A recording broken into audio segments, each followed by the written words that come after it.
जय हिंद दोस्तों, मैं राजकुमार आप सभी का स्वागत करता हूं ज्ञानपीठ जीके पॉइंट के इस यूट्यूब चैनल पर। दोस्तों आइए शुरू करते हैं एसएससी जीडी एग्ज़ाम के लिए जीके का एक और मॉक टेस्ट।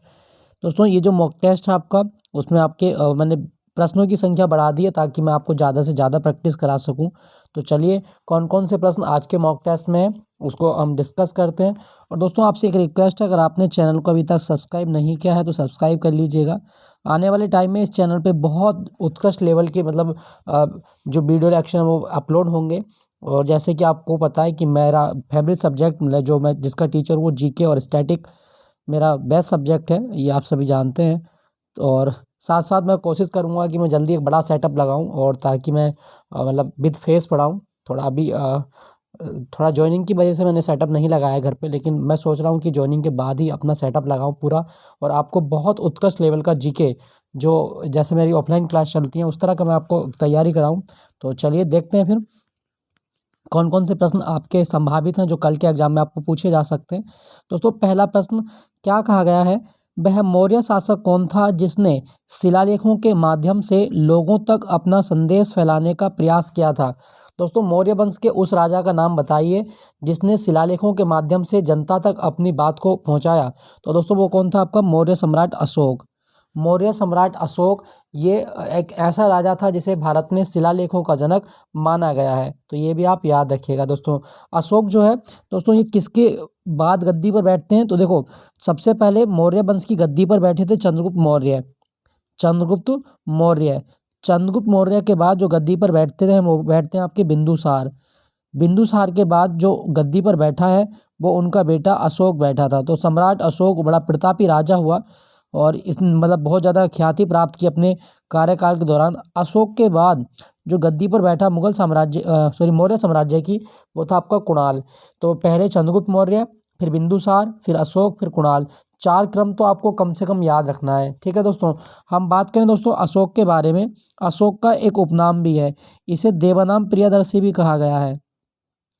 अगर क्वेश्चन आए कि देवानाम प्रियदर्शी किसे कहा गया, दोस्तों देवानाम प्रियदर्शी अशोक को ही कहा जाता है, ठीक है। और इसे राजा की उपाधि भी दी गई है, राजा की उपाधि भी धारण की अशोक ने, ये भी आप याद रखिएगा।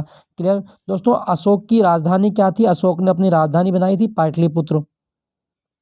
अशोक की राजधानी पाटलिपुत्र थी। और अशोक ने 261 ईसा पूर्व में 261 ईसा पूर्व में कलिंग का युद्ध लड़ा था राजा खारवेल से। तो कलिंग का युद्ध जो लड़ा गया, इसमें खारवेल की जो सेना थी इसको पराजित कर दिया अशोक की सेना ने। और उसके बाद में अशोक ने जब युद्ध में मारे हुए लोगों को देखा तो उसके बाद में इसने युद्ध की नीति को त्याग दिया था, फिर इसने धम्म की नीति अपना ली और बौद्ध धर्म अपना लिया था। तो अगर आपसे पूछा जाए दोस्तों कि कलिंग का युद्ध कौन सी नदी के किनारे लड़ा गया था, दोस्तों कलिंग का युद्ध एक नदी के किनारे लड़ा गया था जिसका नाम था दया नदी।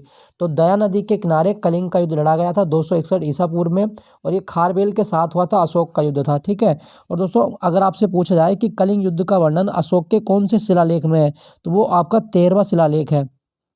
कलिंग युद्ध का वर्णन जिस शिलालेख में किया गया है वो 13वां शिलालेख है, आप याद रखिएगा। और दोस्तों एक बौद्ध भिक्षु थे, एक बौद्ध साधु थे जिनका नाम था उपगुप्त। तो कभी क्वेश्चन आए कि अशोक ने बौद्ध धर्म की दीक्षा किससे ली थी, दोस्तों उपगुप्त से ली है। उपगुप्त ने ही अशोक को बौद्ध धर्म की दीक्षा दी थी और इसके बाद अशोक ने बौद्ध धर्म को अपना लिया था। क्लियर दोस्तों। मैं बात करूं अशोक के शिलालेखों के बारे में, तो अशोक के शिलालेखों की लिपि सबसे पहले किसने पढ़ी है, दोस्तों अशोक के शिलालेखों की लिपि सबसे पहले पढ़ी थी जेम्स प्रिंसेप ने। जेम्स प्रिंसेप ने 1837 ईस्वी में अशोक के शिलालेख सबसे पहले पढ़े थे, आप याद रखिएगा। क्लियर दोस्तों। तो ये सारे बिंदु आपको याद रखने। अशोक, इसे भारत में शिलालेखों का जनक भी कहा जाता है, ये भी आप याद रखें। 2 क्वेश्चन और संभावित पूछ सकता है। एक तो आपसे ये पूछ सकता है दोस्तों कि सांची का स्तूप ये किसने बनवाया था, जो मध्य प्रदेश में है। दोस्तों सांची का स्तूप जो है ये मध्य प्रदेश में है और ये अशोक ने ही बनवाया था। एक आपसे आ सकता है रुम्मनदेही स्तंभ, रुम्मनदेही स्तंभ।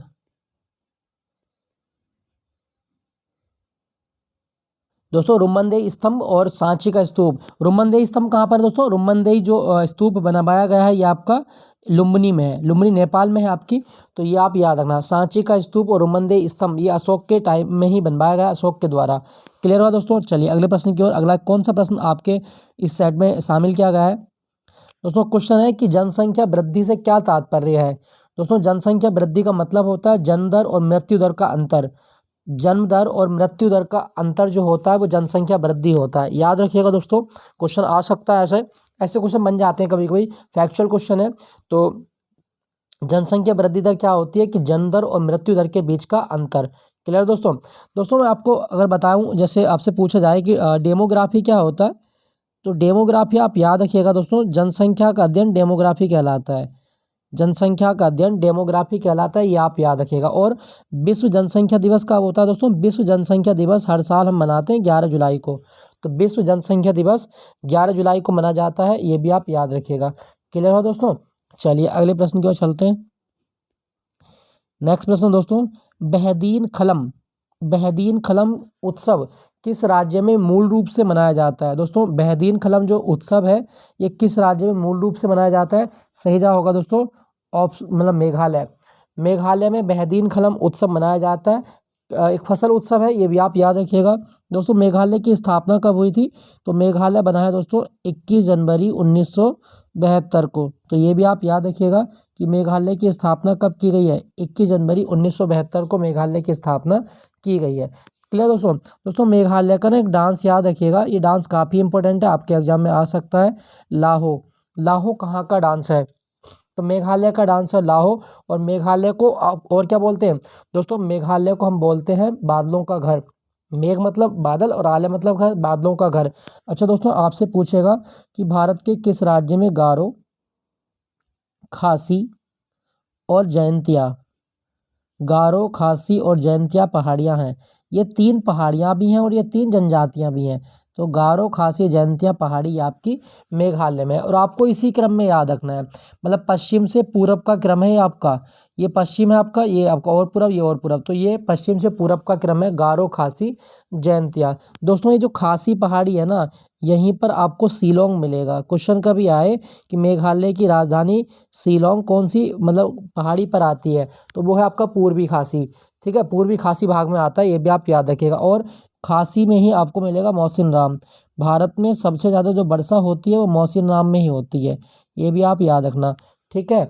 और आपसे एक क्वेश्चन ये आपके एग्जाम में आ सकता है कि दोस्तों जो आपका मेघालय है, यहाँ पर एशिया की सबसे स्वच्छ नदी बहती है। एशिया की सबसे स्वच्छ नदी है आपकी उमंगोट नदी। तो ये किस राज्य में बहती है? तो मेघालय में बहती है, ये भी आप याद रखिएगा। एशिया की सबसे स्वच्छ नदी वो आपकी मेघालय में ही बहती है। क्लियर।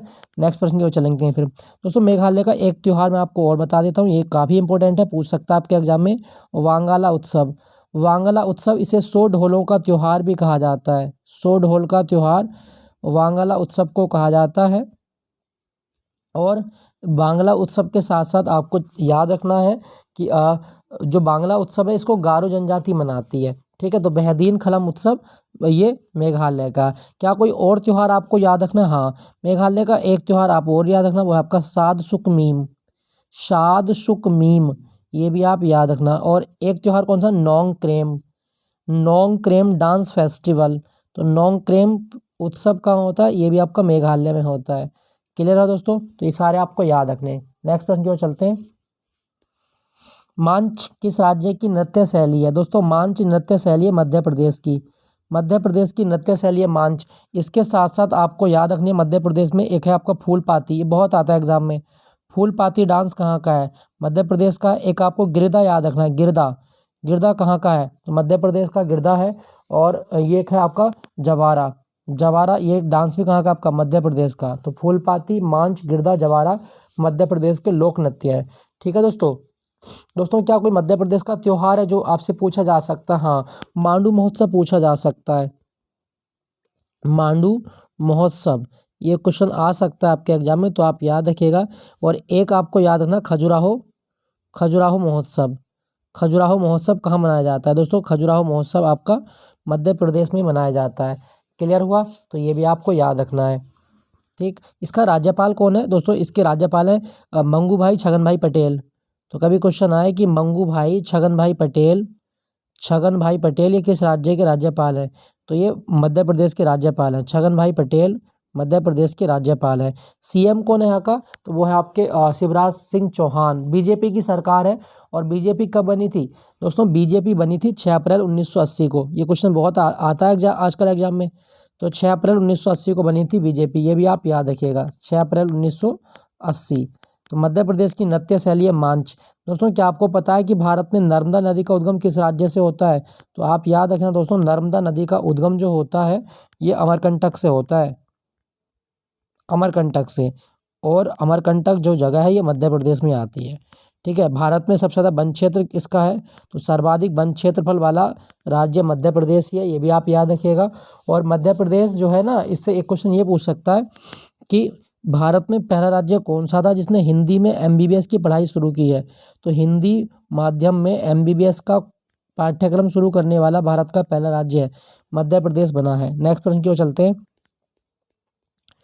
नेक्स्ट आपका, भारतीय संविधान में अनुच्छेद 112 के तहत वार्षिक केंद्रीय बजट को किस अन्य नाम से भी जाना जाता है। दोस्तों वार्षिक केंद्रीय बजट को हम बोलते हैं वार्षिक वित्तीय विवरण, अर्थात annual finance statement, financial statement. तो ये भी आप याद रखिएगा, ये क्वेश्चन कभी आए तो एनुअल फाइनेंस स्टेटमेंट इसको कहा जाता है। 112 ये बजट शब्द को परिभाषित करता है। ठीक है, एक्चुअल में बजट जैसा कोई शब्द हमारे संविधान में मेंशन नहीं है, ये भी आपको याद रखना है। ठीक है दोस्तों, अगर आपसे पूछे कि बजट जो शब्द है ये कौन सी भाषा का शब्द है, दोस्तों बजट जिसको बोलते हैं ना हम, बजट ये फ्रेंच भाषा का शब्द है, फ्रेंच भाषा का शब्द है बजट। याद रखिएगा, क्वेश्चन आ सकता है आपके एग्जाम में, ये फ्रेंच भाषा का शब्द है, तो ये भी आप याद रखने। नेक्स्ट प्रश्न की ओर चलते हैं। दोस्तों मैं आपको एक चीज़ और बता देता हूँ, कभी क्वेश्चन आए कि भारत में बजट का जनक कौन है, तो दोस्तों भारत में बजट का जनक जो है ये आपके जेम्स विल्सन है। जेम्स विल्सन, भारत में बजट के जनक कौन है, तो जेम्स विल्सन को भारत में बजट का जनक माना जाता है। जेम्स विल्सन को भारत में बजट का जनक माना गया है, ये भी आप याद रखें। और स्वतंत्र भारत का पहला बजट किसने पेश किया था, दोस्तों स्वतंत्र भारत का पहला बजट जो पेश किया वो पेश किया था आर के षटमुखम चेट्टी ने, आर के षटमुखम चेट्टी, क्योंकि ये स्वतंत्र भारत के पहले वित्त मंत्री थे, तो ये भी आप याद रखना। और बजट हमारी राजकोषीय नीति का हिस्सा होता है, ये भी आपको याद रखना है। ठीक है दोस्तों एक आर्टिकल में आपको कन्फ्यूजन हो सकती है, ये आर्टिकल बहुत आता है आपके एग्जाम में, रट लेना 110। आर्टिकल 110 ये क्या कहता है दोस्तों, आर्टिकल 110 धन विधेयक को परिभाषित करता है। धन विधेयक की परिभाषा कौन से आर्टिकल में लिखी गई है, तो आर्टिकल 110 में धन विधेयक की परिभाषा लिखी गई है, याद रखिएगा, पूछा जा सकता है आपसे। नेक्स्ट प्रश्न की ओर चलते हैं। क्वेश्चन आपका, G20 समिट 2023 के लिए भारत का शेरपा किसे नियुक्त किया गया है। दोस्तों G20 समिट जो 2023 में होने वाला है इसके लिए शेरपा किसे नियुक्त किया गया, तो इसको नियुक्त किया गया है अमिताभ कांत। G20 समिट 2023 में भारत में होगा और इसके लिए शेरपा, दोस्तों शेरपा का मतलब होता है कि कर्ता धर्ता व्यक्ति, जो G20 समिट के लिए जो भी तैयारियां हो रही हैं भारत में उनको देख रहा है, वो अमिताभ कांत हैं। तो उसी आप याद रखना, शेरपा अमिताभ कांत बने हैं। दोस्तों अगर आपसे पूछा जाए कि G20 की स्थापना कब की गई है, तो G20 की स्थापना दोस्तों ये हुई है आपकी, G20 की स्थापना हुई है 26 सितंबर 1999 को। याद रखना, ये क्वेश्चन आ सकता है फिर आपके एग्जाम में कि G20 की स्थापना कब की गई, 26 सितंबर 1999 को की गई है। ठीक है दोस्तों, अच्छा आपसे ना ये क्वेश्चन आएगा कि G20 सम्मेलन जो 2022 में हुआ था ये कहाँ पर हुआ है। दोस्तों G20 सम्मेलन 2022 जो हुआ ये इंडोनेशिया के बाली शहर में हुआ है, बाली इंडोनेशिया, ये भी आप याद रखना, ये क्वेश्चन आ सकता है कि इंडोनेशिया के बाली शहर में जो सम्मेलन हुआ G20, ये आपको याद रखना है। ठीक है, तो इसके लिए कर्ता धर्ता व्यक्ति कौन है, अमिताभ कांत। दोस्तों मैं आपको एक चीज़ बता देता हूँ, अगर आपसे पूछा जाए कि जो भारत में G20 सम्मेलन हो रहा है, भारत में G20 सम्मेलन 2023 जो हो रहा है इसकी थीम क्या है, इसकी थीम है दोस्तों वसुधैव कुटुंबकम, वसुधैव कुटुंबकम इसकी थीम रखी गई है, ये भी आप याद रखना, ये काफ़ी इंपॉर्टेंट है क्वेश्चन कि G20 सम्मेलन 2023 की थीम क्या है, वसुधैव कुटुंबकम इसकी थीम है। क्लियर हुआ, ये आप याद रखिएगा। नेक्स्ट प्रश्न की ओर चलते हैं। क्वेश्चन है 2011 की जनगणना में भारत में कितने भारत की कितने राज्य और केंद्र शासित प्रदेश शामिल थे? दोस्तों टोटल संख्या आपसे पूछी जा रही है कि कितने राज्य और कितने केंद्र शासित प्रदेश थे, तो 35। 35 राज्य और केंद्र शासित प्रदेश दोनों को मिलाकर थे 2011 की जनगणना। दोस्तों 2011 की जनगणना की बात करूं तो भारत की 15वीं जनगणना थी, ये भी आप याद रखिएगा। भारत में 15वीं जनगणना थी, ये भी आप याद रखें। और भारत में जनगणना एक सामान्य तौर की मैं बात करूं तो 10 साल के अंतराल पर होती है। जनगणना 10 साल के अंतराल पर होती है, याद रखिएगा। और दोस्तों अगर आपसे पूछा जाए कि भारत में जनगणना की शुरुआत कब हो गई थी, तो देखो वैसे तो काफ़ी पुराने टाइम में 1830 के आसपास भी जनगणना कराई गई थी, लेकिन छोटे से ज़िले में कराई गई थी, ढाका में हुई थी। और भारत में जनगणना का जनक कौन है? दोस्तों भारत में जनगणना का जनक है हेनरी बोल्टर। हेनरी बोल्टर, ये भी आप याद रखना। हेनरी बोल्टर ये भारत में जनगणना के जनक माने जाते हैं। और अगर आपसे पूछा जाए दोस्तों 2011 की जो जनगणना थी इसमें कितने प्रश्न शामिल थे, तो 29 क्वेश्चन इसमें शामिल थे, ये भी आप याद रखिएगा। क्वेश्चन आ सकता है इससे, क्लियर? तो ये आप याद रखिएगा। 35 राज्य थे। दोस्तों अगर मैं वर्तमान की बात करूं, अगर ऐसा कोई क्वेश्चन पूछे कि भारत में वर्तमान में कितने राज्य हैं, तो 28 तो स्टेट हैं और 8 केंद्र शासित प्रदेश हैं। 28 राज्य और 8 केंद्र शासित प्रदेश हैं, आप याद रखिएगा, ठीक है दोस्तों। अच्छा, राज्य की परिभाषा का क्या कोई आर्टिकल है? हाँ, तो आपको याद रखना दोस्तों, आर्टिकल 12 और आर्टिकल 36 में राज्य शब्द को परिभाषित किया गया है। डेफिनेशन लिखी गई है स्टेट की 12 और 36 में, क्लियर? नेक्स्ट प्रश्न की ओर। नेक्स्ट आपका भारतीय संविधान में अनुच्छेद 51 किसके बारे में है? दोस्तों भारतीय संविधान में अनुच्छेद 51 ये डीपीएसपी में आता है। और अनुच्छेद 51 में अंतर्राष्ट्रीय शांति और सुरक्षा को बढ़ावा देने की बात की गई है। तो ये बड़ा इंपॉर्टेंट आर्टिकल है, आर्टिकल 51, याद रखिएगा। अंतर्राष्ट्रीय शांति का उल्लेख कौन से आर्टिकल में है? तो आर्टिकल 51 में है, ठीक है दोस्तों। दोस्तों मैं बात करूँ शांति के बारे में, तो मैं आपको दो चीज़ें बताता हूँ। कभी आप सुने होंगे डब। डब किसका प्रतीक है दोस्तों? दोस्तों डब साबुन पे मत जाना, डब दोस्तों सफ़ेद कबूतर को ही बोलते हैं। डब जो होता है ये सफ़ेद कबूतर होता है। आपने डब के शैम्पू पे या डब का जो साबुन यूज किया होगा तो उसके ऊपर एक कबूतर देखा होगा, एक पक्षी देखा होगा, वो सफ़ेद कबूतर है। तो वो सफ़ेद कबूतर किसका प्रतीक है? शांति का प्रतीक है। तो आप याद रखिएगा, डब जो होता है वो शांति का प्रतीक होता है। और अंतर्राष्ट्रीय शांति दिवस कब होता है? दोस्तों अंतर्राष्ट्रीय शांति दिवस हम मनाते हैं 21 सितंबर को। अंतर्राष्ट्रीय शांति दिवस 21 सितंबर को मनाया जाता है, ये भी आप याद रखिएगा। क्लियर हुआ दोस्तों? दोस्तों ये तो हो गई दो चीज़ें। अच्छा मैं आपको एक चीज़ और बताता हूँ, अगर आपके एग्जाम में आए दोस्तों, जैतून की पत्ती, जैतून की पत्ती जो होती हैं ये किसका प्रतीक है? दोस्तों जैतून की पत्ती भी शांति का प्रतीक मानी जाती हैं। क्लियर? चलिए अगले प्रश्न की ओर चलते हैं। तो आर्टिकल 51 अंतर्राष्ट्रीय शांति सुरक्षा को बढ़ावा देने की बात करता है। नेक्स्ट प्रश्न, फील्ड हॉकी में कितने खिलाड़ियों को प्रतिस्थापित करने की अनुमति होती है? दोस्तों फील्ड हॉकी कितने खिलाड़ी को आप सब्स्टिट्यूट कर सकते हैं? कोई सीमा नहीं है दोस्तों, कोई सीमा नहीं है सब्स्टिट्यूट करने के लिए, तो आप याद रखिएगा। दोस्तों मैं बात करूं फील्ड हॉकी की, अगर क्वेश्चन आए कि ओलंपिक में या जो अंतर्राष्ट्रीय मैच होते हैं उसमें फील्ड हॉकी के मैच की समय अवधि कितनी है? 60 मिनट होती है। कितनी? 60 मिनट।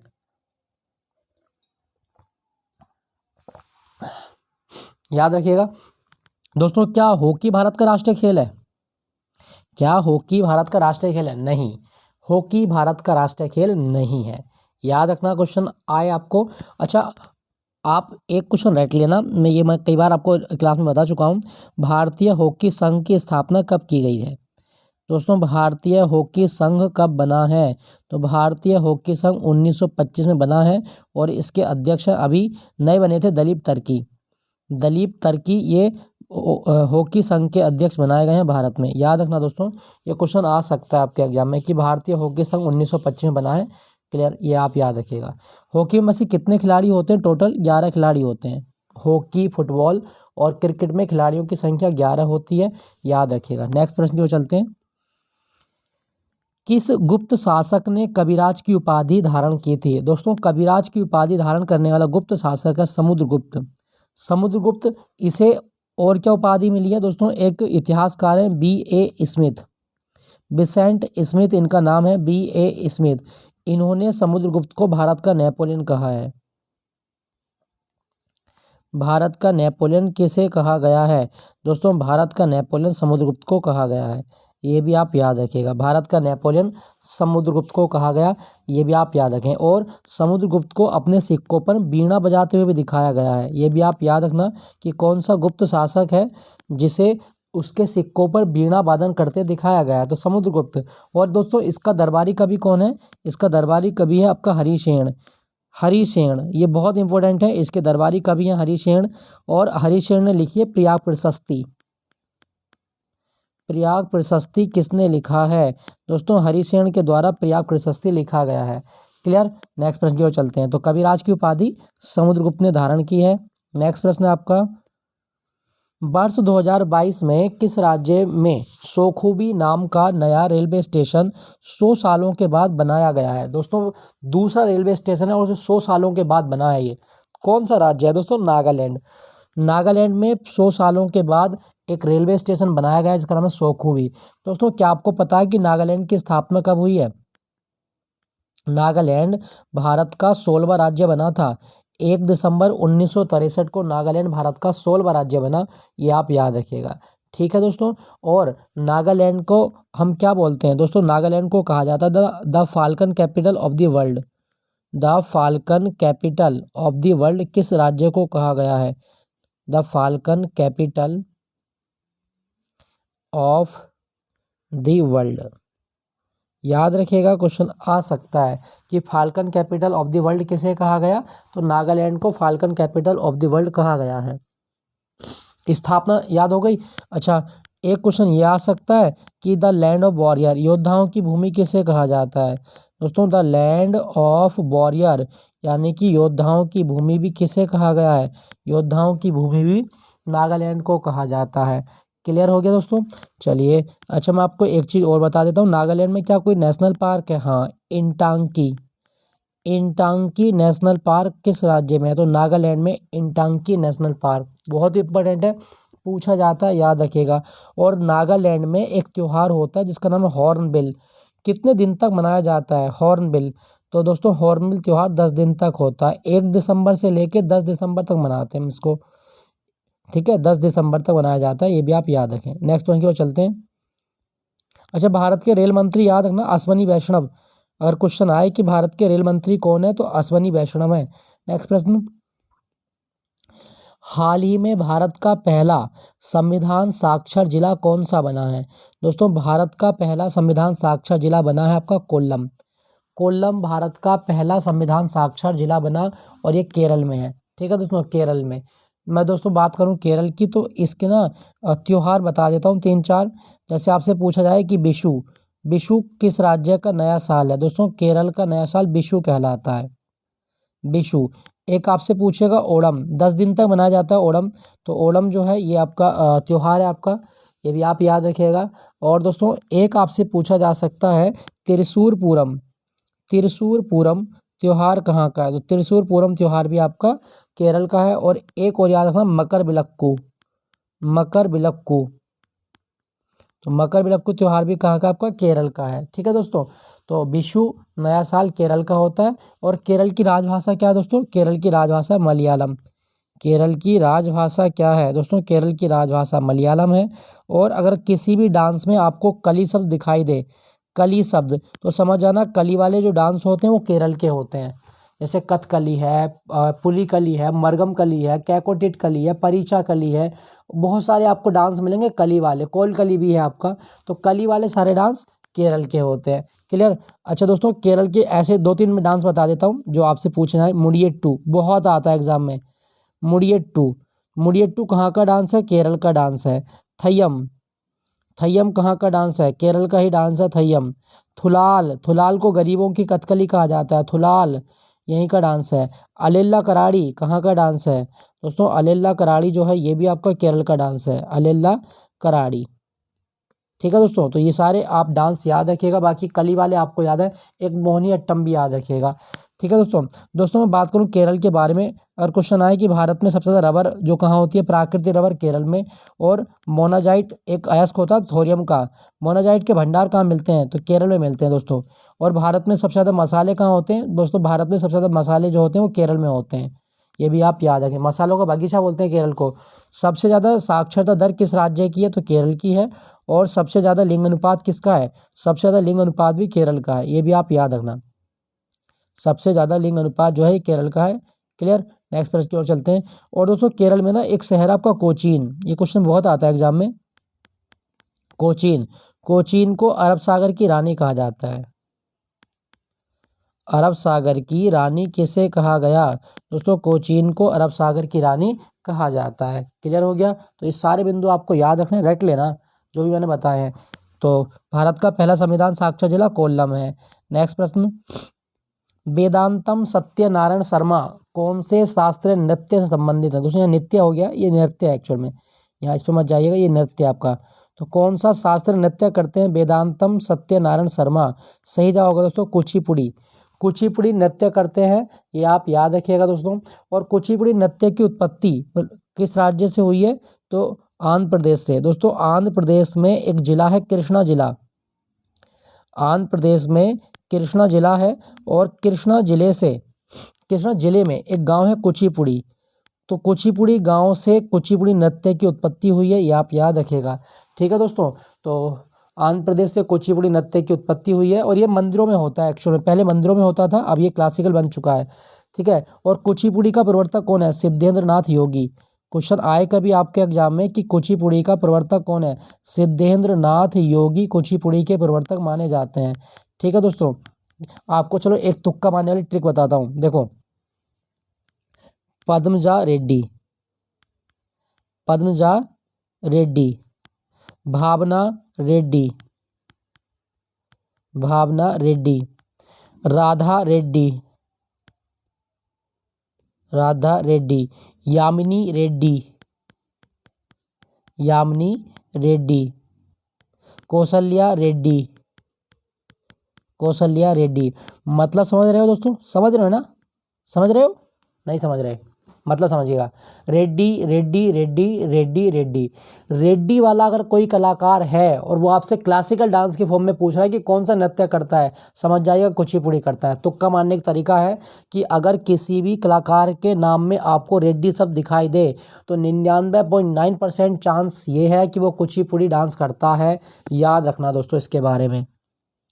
कुचिपुड़ी करने वालों की ट्रिक मैंने आपको बता दी है कि कोई भी ऐसा नर्तक जिसके नाम में रेड्डी शब्द है वो कुचिपुड़ी करता है, याद रखना। ठीक है दोस्तों। हाँ 2-3 नाम ऐसे हैं जो आपके एग्जाम में आ सकते हैं, जैसे हलीम खान पूछ सकता है आपके एग्जाम में। हलीम खान कौन सा डांस करते हैं, कुचिपुड़ी करते हैं। और एक है आपका वेम्पति चिन्ना सत्यम,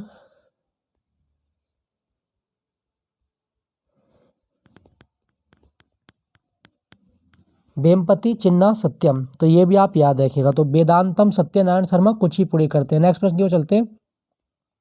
ब्रह्मपुत्र नदी भारत के किस राज्य में प्रवेश करती है, दोस्तों ब्रह्मपुत्र नदी जो सबसे पहले एंटर करती है वो नमचा बर्बाद को क्रॉस करते हुए, देखो जैसे ये भारत है आपका, ये रफली मैंने भारत बना दिया एक, ये आप भारत मान सकते हैं। तो यहाँ तिब्बत से जब ये यू टर्न लेके आती है यू आकार की घाटी में, तो यहाँ प्रवेश करती है और ये राज्य आपका अरुणाचल प्रदेश। और ये नमचा बर्बा एक पहाड़ी आपकी नमचा बर्बा, इसको क्रॉस करके आती है। तो नमचा बर्बा की पर्वत श्रृंखला को क्रॉस करके भारत में आती है ब्रह्मपुत्र नदी। अच्छा ब्रह्मपुत्र नदी का उद्गम कहाँ से होता है, तो चेमा युंगडुंग ग्लेशियर से होता है, चेमा युंगडुंग ग्लेशियर, ये भी आप याद रखना। और ये कहाँ पर आपका तिब्बत वाले क्षेत्र में मिलेगा आपको, कैलाश मानसरोवर के पास ही आपका। तो चेमा युंगडुंग ग्लेशियर से निकलती है ब्रह्मपुत्र नदी। क्लियर हो दोस्तों। तो ये सारी चीज़ें आपको याद रखनी है। और ब्रह्मपुत्र नदी को अरुणाचल प्रदेश में क्या कहते हैं हम, दिहांग। ब्रह्मपुत्र नदी अरुणाचल प्रदेश में दिहांग कहलाती है। और जैसे ही असम में आएगी, असम में इसका नाम हो जाएगा ब्रह्मपुत्र, असम में नाम ब्रह्मपुत्र हो जाएगा। और ये असम में एक आइलैंड का निर्माण करते हैं जिसका नाम क्या है, माजुली आइलैंड। तो माजुली द्वीप जो है ये कौन सी नदी पर बना है, ब्रह्मपुत्र नदी पर बना है, आप याद रखिएगा। ठीक है। तो ये क्वेश्चन आ सकता है। मैं बात करूं अरुणाचल के बारे में, 20 फरवरी 1987 को अरुणाचल प्रदेश बना था, ये भी आप याद रखें। इसका एक डांस बड़ा फेमस है, बुइया। बुइया कहाँ का लोक नृत्य है दोस्तों, बुइया जो है ये लोक नृत्य आपका, बुइया नृत्य अरुणाचल प्रदेश का। एक और आप याद है रीखम पाड़ा, रीखम पाड़ा डांस कहाँ किया जाता है दोस्तों, रीखम पाड़ा आपका अरुणाचल प्रदेश का। एक बांचो याद रखिएगा, बांचो कहाँ का नृत्य है, तो बांचो डांस आपका अरुणाचल प्रदेश का है। तो 3 याद हो गए। बुइया नृत्य, रीखमपाड़ा और बांचो कहाँ के डांस हैं, अरुणाचल प्रदेश के। दोस्तों एक डांस और याद रखना, वो है आपका अजीलामू। ये क्वेश्चन भी कई बार आता है एग्जाम में, अजीलामू। तो अजीलामू डांस कहाँ का आपका, अरुणाचल का। और एक डांस और याद रखो, पोपिर। पोपिर, पोपिर डांस अरुणाचल प्रदेश। भारत में सबसे पहले सूर्य कहाँ दिखता है, अरुणाचल प्रदेश में भारत में सबसे पहले सूर्य दिखता है। क्यों दिखता है सूर्य अरुणाचल प्रदेश में सबसे पहले, क्योंकि भारत में सबसे पूर्वी राज्य है अरुणाचल प्रदेश।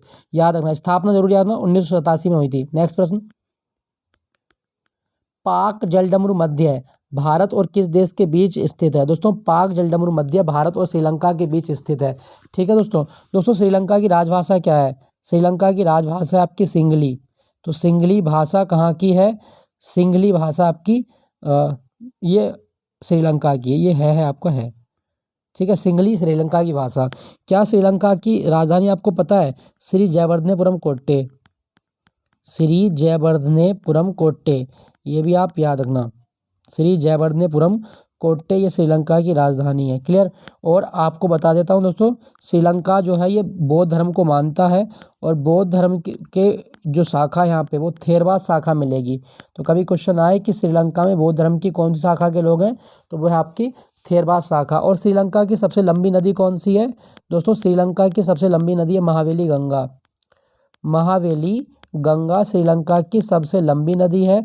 और श्रीलंका की सबसे ऊंची चोटी भी आपके एग्जाम में पूछी जाती है, वो है आपका माउंट पेंड्रो।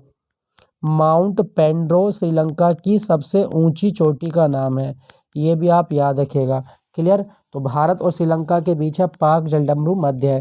क्लियर। मैं आपको बता देता हूँ इसकी लोकेशन कहाँ आती है, ये आप एक भारत का मैप मैं बना देता हूँ हल्का सा। यहाँ आप भारत मान सकते हैं। ओहो टेढ़ा हो गया, दोबारा देख लेते हैं। ड्राइंग यहाँ अच्छी नहीं आती है इस पर, वैसे अच्छी है वैसे मेरी ड्राइंग। चलो ये एक रफली मैंने आप मान लिया। यहाँ आपका ये श्रीलंका, तो यहाँ जो भाग है ना, यहाँ ये वाला भाग जहाँ मैंने डॉट डॉट किया, ये वाला भाग ये आपका पाक जलडमरू मध्य होता है। तो भारत और श्रीलंका के बीच है आपका पाक जलडमरू मध्य। नेक्स्ट प्रश्न,